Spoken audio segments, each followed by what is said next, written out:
Hi, this is Kimono Rider. Welcome to Moto Gymkhana's World in Japan.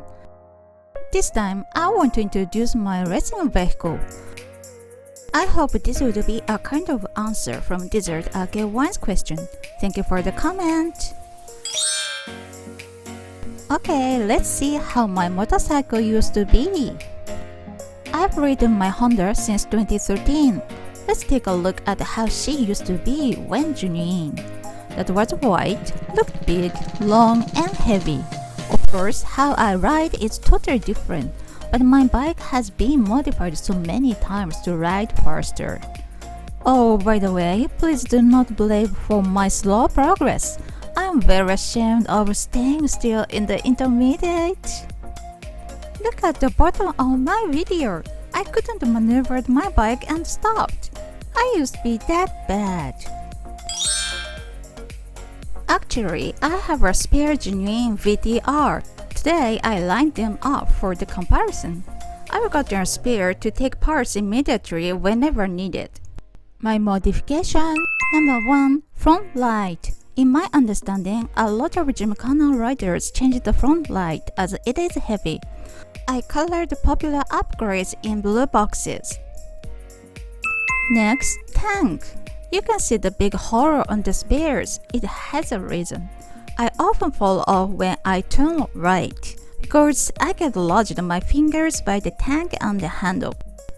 My partner bet the spares tank with a hammer and let me try if I can solve that problem, and actually that worked. Then we decided to cut the side of the original into smaller, then weld it. That's why my tank has no more Honda's logo. This modification is not that popular, so I colored it in pink as Kimono's original. I don't change a muffler because it's already good. I don't see other VTR riders who's changed it. From this side, you can see how slim my tank is. The next one is so fundamental. The guards for the engine. So many riders do it.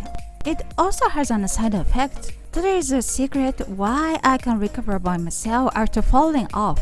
It makes some angles from the ground and let us lift our vehicle up easily. The spare tank looks miserable from this angle.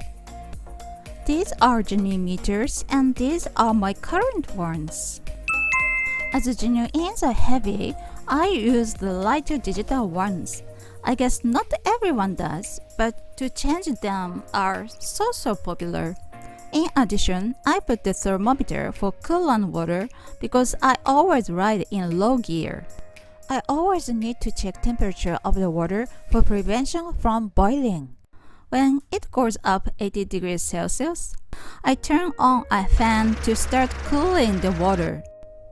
This is another important one. Accelerator is quite popular. See, that was full throttle. Okay, let's do it again. Okay, that's it. I set this narrow because I use brakes into very slow speed when I rotate, and then I want to reach in the maximum speed as soon as possible. Even these small figure 8s, I use full throttles. Let's compare the rear shocks. This is the genuine one, and this is my racing one. I think so many riders change shocks. I do that. I want to strengthen the power of kicking the ground. See, my racing shock is coolest, isn't it? Especially I love this outside tank. I set the hook pegs backwards and bended the brake pedals on purpose. I do this not to use rear brakes too much. Strong rear brakes prevents from slight maneuvers. The front shocks, as they are the same silver as genuine, but actually I changed them into racing type. In my understanding, a lot of Gymkhana riders change front shocks too. I set the gear ratio into short. The front sprocket is smaller, the rear one is bigger than genuine. Okay, let's see the swing arm next. I cut the swing arm into shorter. That is the main reason why my bike looks much smaller. I do that. I want to turn tiny. Imagine small cars can turn quickly, while long cargos take a time to turn. I don't see other VTR riders do it so often, so maybe I can say that is Kimono's original. You can do that easily to compare to the gaps between their tires and bodies. See, the gap is very small for my racing one. That is why I often get the tire warmer stack and break it. I need to buy warmers every year. See, the Junie has a big gap. Next, levers. I think this modification is popular too, as it doesn't cost a fortune. These shoulder levers help me for slight controls. This is another fundamental one, idling screw. Especially when rotating, we need adequate speed.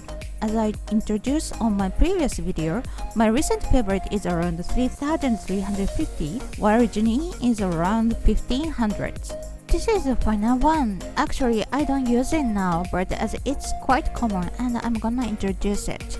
It's called hand stopper that prevents from full locks. Some riders think it takes more than braking well and rotate. In that case, they sacrifice tight turns and prioritize speed.